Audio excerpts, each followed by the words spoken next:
Hey guys, this is Introducing Emmy, and I'm working on page 194 from chapter 6.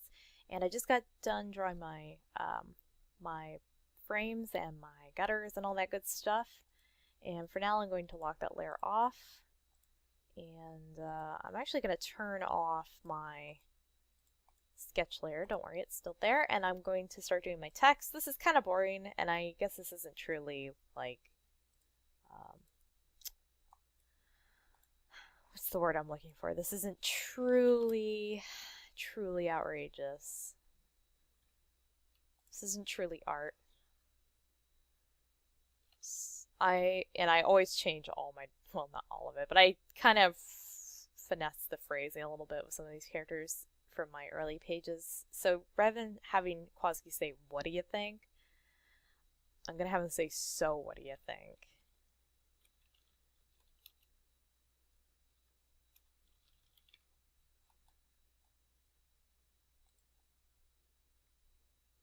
And I think I'm going to have him being like, "So," like, and putting it,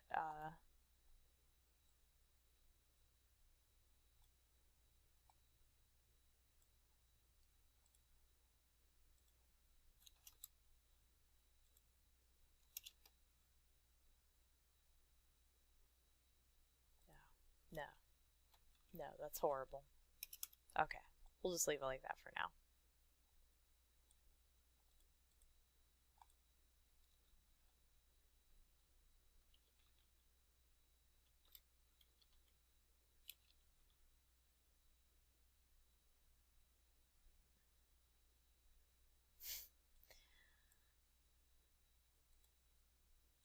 There's a, I don't know why I'm bringing this up. So there's a comic that kind of became something of like a little viral meme thing, like way back when I was in college.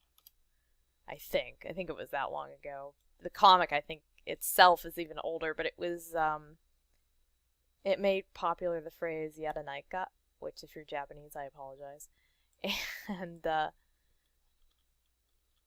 one of the characters was one of the characters made this like really ridiculous expression, and I have to warn you, the comic itself, I believe, was gay porn, if I'm not mistaken, from Japan, so it's technically a manga. But one of the characters made this like sultry face, and that face became a meme where people would have a name and then the character saying like so and so, I like they're ready to say I love you or I want you or whatever. And so now whenever I see the phrase like Kwasky, I dot dot dot, you know, that makes me think of that. Anyway, go on. Say it. I'm not capitalizing. I'm amazing.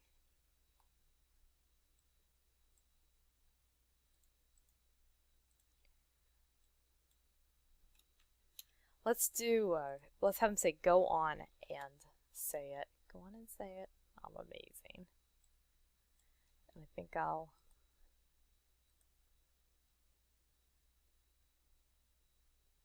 have that bolded.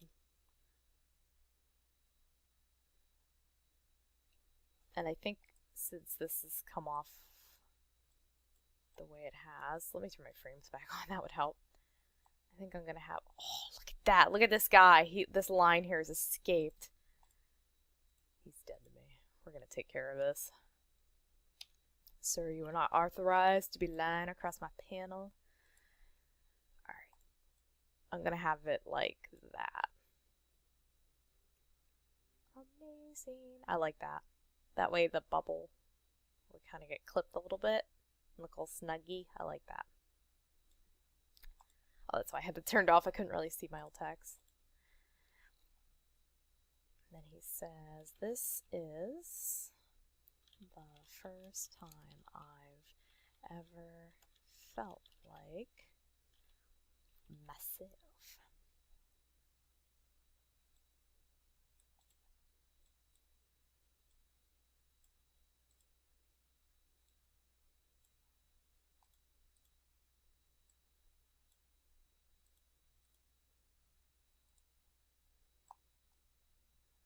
I was like really scared of italicizing and bolding words, and back when I was first doing this, And I've kind of learned now that I used to think it was excessive looking. Like, why do you say that? They should just say what they mean, and they don't need any of those little frills and furbelows that make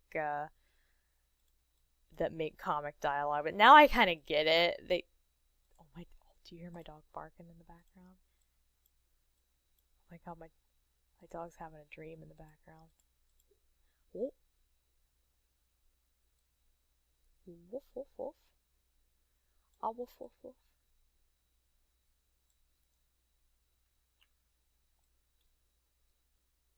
Okay, I think she's done. Anyway, so I used to never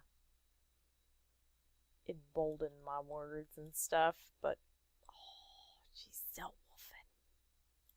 She's having a really deep sleep, apparently. A very deep, sleepy dream. She's adorable. But now I'm not so scared of my frills and furbelows on my text. Sorry, that took like 14 years to come out of my mouth. I'm sorry, but when the doggy's dreaming, I have to drop everything and pay attention to the dream. I love when she dreams. It's so cute. Everybody used to tell me, oh, she'll grow out of it, she'll grow out of it. And she kind of never did. But, you know, like, I don't care. A girl can do what she wants. It's her doggy life. Well, she can't do, like, everything she wants. I'd have to beat her if she... why is that happening? Because I'm on the right layer.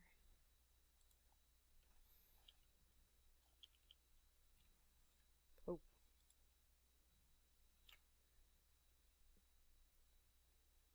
That's not centered.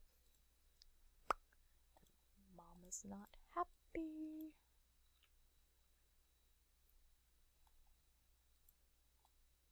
See how there's a little bit more space over here than on this side? Now, if I wanted to get really ballsy, I could actually slide these edges in even more so that the balloon's kind of like hanging over the...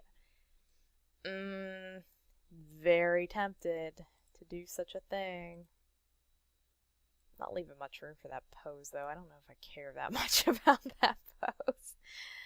I'm kind of like... Okay, well, first what I'll do is I need to move this corner here where this white touches this little white corner. That's got to be right there. So what I'm going to do is I'm going to select that bubble and I'm going to just tappa my right hand arrow key. I don't know if I've ever mentioned this before, but I forget what percentage of the population is, but I'm one of those people who can't tell my left from my right. So if you say like turn right, I'll turn left. Like I don't, I forget what they call it, but it's really, really difficult for me. And I also have spatial issues, like in my head. Like it's hard for me to think of a space in a realistic way. And also like sort of it affects like things like how I tell time. I have trouble like identifying numbers. Like if you tell me like a series of numbers, I can't repeat it back to you. Like even phone numbers and stuff is very, very difficult. I don't know where I've been told it's a form of dyslexia, but it's called I can't think of the name of it. It's but it involves numbers. So rather than words, it's like I transpose numbers. Like I'll confuse 5s and 2s and 6 and 9 a lot. What was my other 8 and 3? Because those all look visually really similar to me, so it's hard for me to make the diff. Oh man, I'm trying to think of the word for that. I've never been like formally tested for it or anything, and obviously I can't think that there's really a treatment for it except practice, which I do. I try to practice my lefts and my rights, which seem to be the thing that affects me the most day to day, you know, besides the number thing. Like when I go to give money to a cashier, I don't even think about the price. I just shove gobs of money in their hand, like, here, figure it out for me.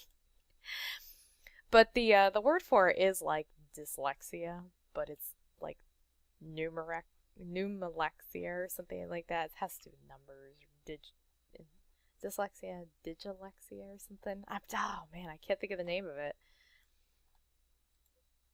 Makes me think of Zap Brannigan and his sexlexia. Now there's a good show that I haven't watched in a long time. I used to be a huge Futurama fan, and I always wanted them to develop, man, this shows what a nerd I am. I always wanted them to develop a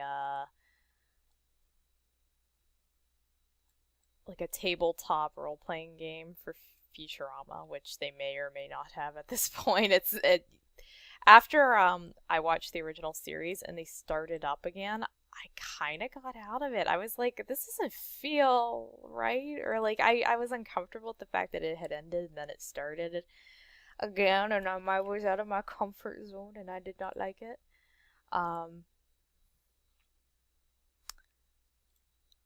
But yeah, I was really into Futurama, and there was a Futurama forum I used to go on, and I would put up fan art. If any of you ever saw like the anime crossover fan art, like where I drew Fry as oh god, I can't even think of Full Metal Alchemist, the kids from that. I drew Fry and Bender as the two kids. And I did Leela as Princess Mononoke, and I did Fry as Naruto, and a bunch of other stuff like that. And I was kind of like known for that, I guess, for a while, that fan art. Ooh, I like that. I like that just like that. Makes this feel like important. I don't know, like this whole thing here.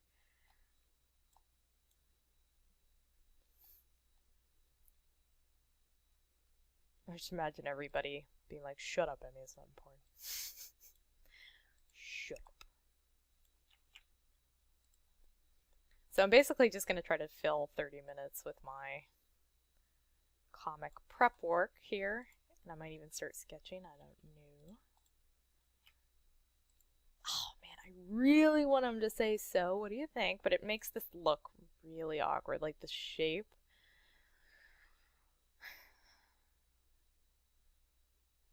Could I use the phrase whatia? Like, is that too slangy though?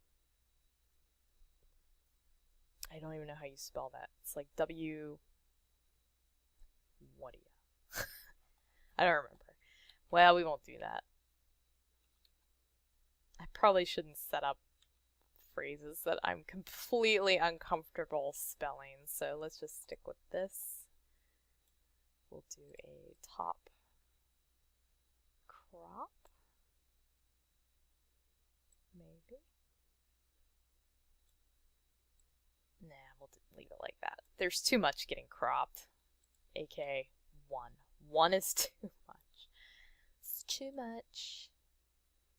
Just do something like that. Let me rename that group as text. Let's go steal as much as we can from the page down here so that I have a reference for my dialogue.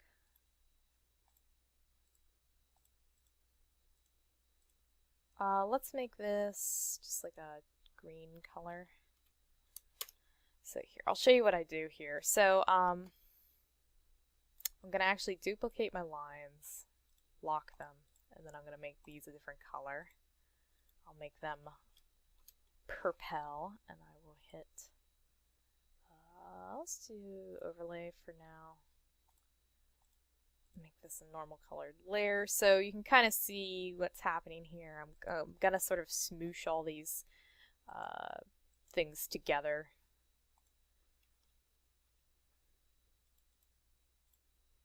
So I have like a big working sketch layer, I guess.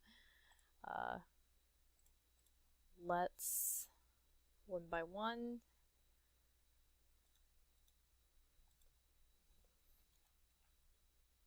I'm actually, you know what? Let's put a let's try to make this a little bolder here. They don't need this old line art layer. This is a duplicate, by the way, of the old line art, so it is not.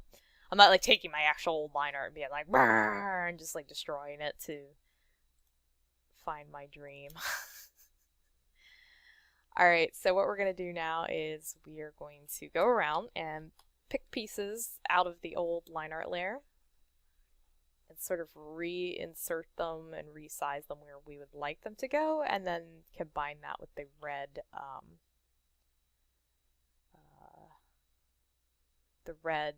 layout layer that I did. Also, let me turn off the text layer so I can see what I'm doing. So the first thing I like to do is I like to go through and erase all these borders because they are noise and garbage that I will not be using. It's kind of interesting. A lot of these characters are making faces that I was struggling with, so I purposefully kept trying to draw these same faces over and over, these same, I shouldn't say faces, like expressions, you know?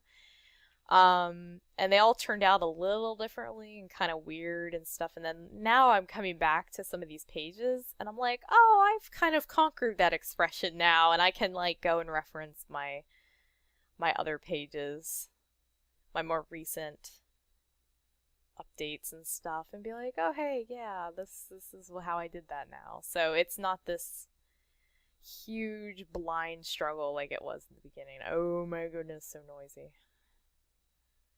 So we're going to take this minus hues color. We're going to kind of straighten it up a little bit and make it a little smaller so that we can see more of this pose. I don't mind if the top of his head gets cut off a little bit. Everybody's seen the top of his head a lot. Then we're going to take hue, and we're going to actually turn it so he's looking more dead on, like straightforward. And I'm going to get rid of this collar at some point. Oh, that's kind of handy. I can't remember if I mentioned in my last video or this video that it was my last video, that this is sort of like self-deleting. And I'm not sure why this is happening, but sometimes when I have something selected and then I'm like, I don't want that selected anymore, and I try to deselect it, then it just is like, well, I'm going to delete everything, okay? Then it's like, no, not okay.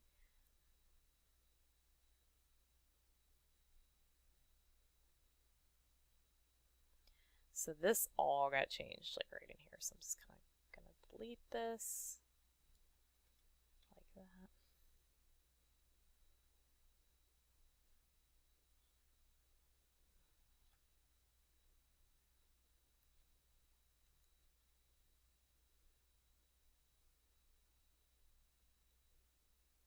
I don't even know if this is going to be the same pose, but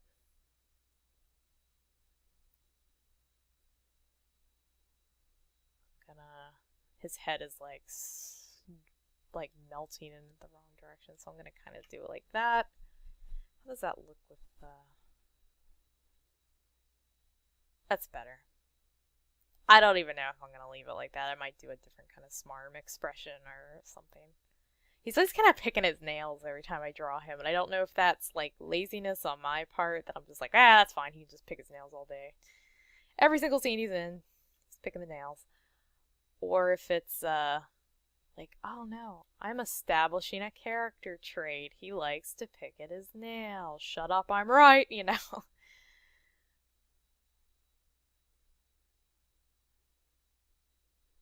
I don't like those fingers. I'm not going to use those fingers. I want him to have a more flat hand like that. Like, oh, that's me in there. Have you ever seen that episode of the saddest episode ever of Batman the Animated Series? Yeah, it's not really the saddest, but it's so good. Baby Doll. spoiler, at the end when she looks in the mirror, she goes, "That's me in there. That's the real me." And it breaks my heart. Every single time I watch it. It's like one of my favoriteest episodes ever. I love that character. It's bestest ever.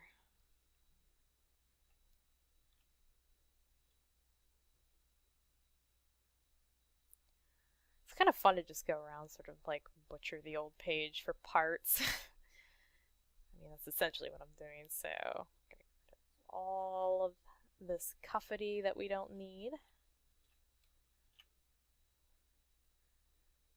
I'm gonna leave the face, even though it's like totally wrong. I'm leaving the face because I kind of want to sort of remember what that expression was, and I don't like how sad Kwazaki looks in the original, and I'm not even sure like why I chose that. Like, why is he so sad? So, honestly, I'm just gonna delete that whole expression. I like this more like shrugging, like, oh, I'm a helpful goofball kind of a thing. So we're gonna go with that instead. I'm just gonna lighten up the red a little bit. Alrighty.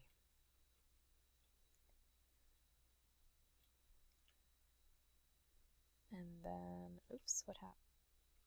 Oh, wait, just demultiplied itself. And then last but not least, for pages where you can see into the dead areas, like I don't have black in all this. I always point to my screen like you guys can see me. So in all these half-inch areas out here, if they're not all filled in by the gutters, these black bars, then what I do is I select this interior guide area, which in Photoshop it should just snap. Then I hit Control-Shift-I to select the outside, the opposite. And then I hit Control-U, and I just try to like adjust that to be another color, and I'll just turn the saturation down a little bit so it's not so obnoxious. Control-U is your hue and saturation window. And that's good. So now I know that if I go into any of these bluish areas that I will be beaten down with a stick. And then I do a little crop, make sure everything's all tuckety-tucked in there.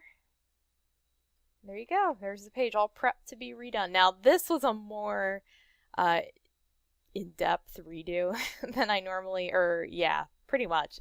I usually barely do any of this stuff, but because I'm completely scrapping the original, so if you can get an idea, they're like two totally different pages now for the most part, past like that top left panel. Well, look how good I'm getting. So anyway, what time? How many? Yeah, about 10 minutes. So I'll do some work on the first panel and kind of show you guys how I go about doing all that.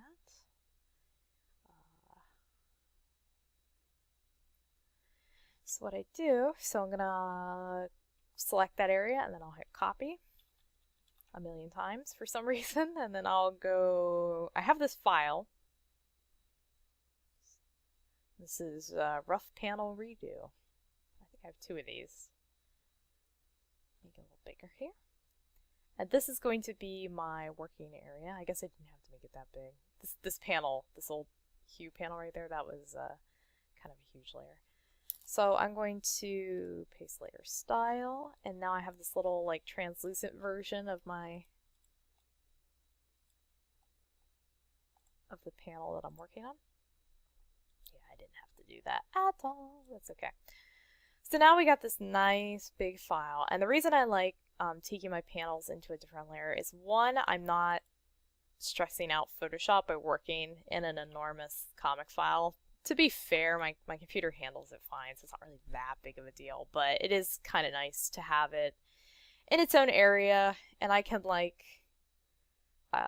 just sort of work on a separate of everything. It helps when I'm like rotating. I don't have any other junk in the way. I have like a nice area that I can draw beyond the panel and feel comfortable. I don't feel like imprisoned. So now what I would do is I'm actually going to do Hugh because he's going to be easy, and I'll show you why. Basically because I've drawn Hugh from the side multiple times. So I'm just going to go steal one of his side faces from another page.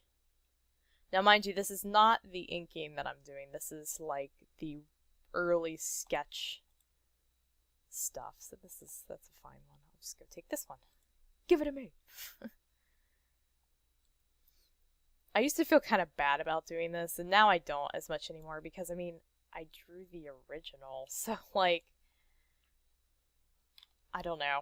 I guess it's like this whole thing I have where I'm like, no, I have to draw everything from scratch 24/7 all the time, and I can't use any references, and I have to, like, totally 100% it on my own. But then I'm like, I've got so many pages to do. I've got so many redos that I'm working on. You know, I can't be spending 100 years on every single one. So what I like to do is I will bring in like an old piece of line art, and I'll try to find an area that's sort of similar on both of them that I can use as a reference point, and then I take my little, you don't have to hold any, or I hit Control T, and that brings up this nice transformation window around here that I can rotate, adjust it, resize it, and all that good stuff. And I take the little thing in the middle, and I just, without holding any buttons or anything, I just drag it. I'm going to put it on the tip of his nose. I think that's a pretty good reference point. And then I'm going to rotate it. You just do that by clicking it anywhere outside until you get this little curved double arrow. And I'm just going to rotate it until I think, that's about right. Yeah. And then I'm going to resize it here because actually his mouth and nose and everything is quite a bit bigger than my inks. This is also kind of nice. I can actually get an idea of what his head... This is probably pretty close to the face he'd be making. Except he's not smiling. He's like... super serious hue here. And then what I would do is usually I would crop it all down, but now I'm kind of curious to see what it will look like with his full face here. Normally I would just crop it down to the part I need. But I'll show you. So I take a light color, and on a new layer I just draw a circle. Paint bucket it in, and this is what I like to call these my fixing areas. What I used to do is after I would get done sketching an entire page, I would make a new layer, and then I would go through and kind of like mark up my own work. Like I would walk away from the computer for like an hour, and I would come back and look at it, and I would highlight these areas and put the screen filter on, and then I would save it and then like fix it up the next morning and then like finish the page for the update. But I call these my fix-it areas. And my USB port just got connected. Come on! My tablet is like ringing the death knell here. It's close to being dunzers. So what I do is I go on top. And I kind of like check my old, like a lot of times I'll find a face or something that's like really similar to the one I want to use, but it's from a page that's like pretty old and is not so hot to trot anymore, and I'll have to like sort of over manipulate it. So here what I'm going to do is just make this a slightly more serious face. Put some of the tongue in there, some lip and tongue action. That's from an MST short, Mystery Science Theater 3000 short, called, I think it's called Speech, just speech with an exclamation point, and it's about how to give speeches. And you need to have plenty of lip and tongue action and a good wire rack. I'm a big MST fan. A lot of people don't know that about me, but I am. They actually, the Riff Tracks guys, who used to be the MST guys, are having a live show here at the beginning of December, and I may go. I really enjoy their live shows. So there you go. That's that area fixed up and ready for inking, and then a lot of times I just do something like this. I'll show you why in a second. Alrighty, probably didn't have to do that much, but that's okay. So I want to get rid of Isn't this expression super cute? He's just so like, I'm a little baby, and I'm becoming a human. Hugh is my little ginger snap. He's so cute.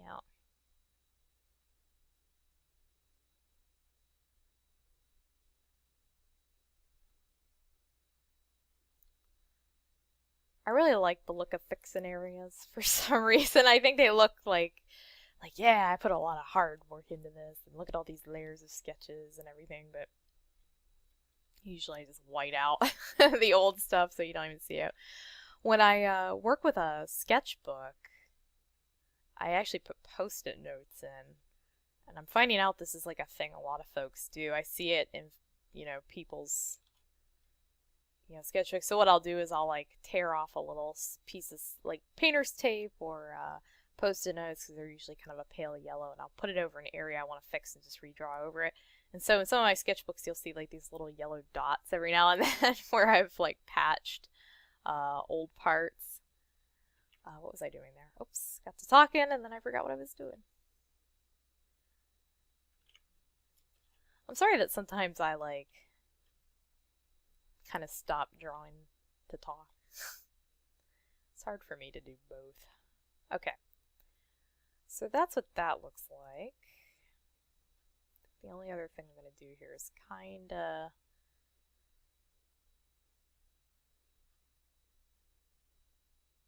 embolden this area a little bit.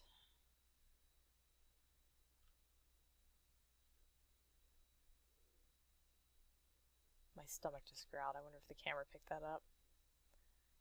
Which is ridiculous because I just ate lunch, so it could shut up. And then this over here is probably going to end up black. So what I'm going to do is I'm just going to... Where is it? Nah, it's probably not going to end up black, but it's definitely not going to be continued through. So I'll just make it all white. When my panels are black and white, which is some like light coloring here and there for like where my old sketches were and stuff, that is a good indication that I am done, like on that panel. That panel's finished, so I don't need to go back to it. Now, I just realized I've actually gone over the 30 minutes a little bit, so I'm actually going to stop the recording and start a new one, and that will be the next episode. Alright, I'll see you guys later. Bye!